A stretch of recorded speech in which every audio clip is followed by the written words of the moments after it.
இந்த வார cooking without ஃபயர்ல கேப்பச்சினோ காஃபி நட்ஸ் வச்சு எப்படி செய்யறதுன்னு பார்த்தலாமா? வாங்க. Welcome to Rajika kitchen. இது செய்யறதுக்கு ஒரு 20 பாதாம நைட்டே ஊற வச்சிருங்க. ஊற வச்சு தோல் உரிச்சு எடுத்து வச்சுக்கோங்க.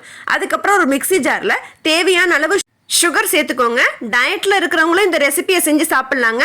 அவங்க இதை சுகர் அவாய்ட் பண்ணிட்டு ஹனியா சேர்த்துக்கோங்க. ஒரு சின்ன துண்டு பட்டை, ஊற வச்சு தோல் உரிச்ச பாதாம், ஒரு டீஸ்பூன் அளவு காஃபி பவுடர், இது எல்லாத்தையும் சேர்த்து தேவையான அளவு தண்ணியும் ஊற்றி நல்லா மிக்ஸி ஜாரில் அரைச்சிங்க அப்படின்னா பால் சேர்க்காமலே காஃபி அவ்வளோ சூப்பராக இருக்குங்க. நீங்கள் கேப்பச்சினோ மாதிரி வேணும்னு நினச்சிங்க அப்படின்னா சுகரையும் காஃபி பவுடரையும் நல்லா மிக்ஸ் பண்ணிங்கன்னா திக்கானது கிடைக்கும். அதை நீங்கள் மேலே கூட ஊற்றிக்கலாம். நான் இன்னைக்கு சின்ன சர்வ் பண்ண போகிறேன். ஸோ ஐஸ் கியூப்ஸ் போட்டு பண்ணியிருக்கேன். நீங்கள் வேண்டாம்னு நினச்சிங்கன்னா ஐஸ் கியூப்ஸ் இல்லாமலும் சர்வ் பண்ணலாம்.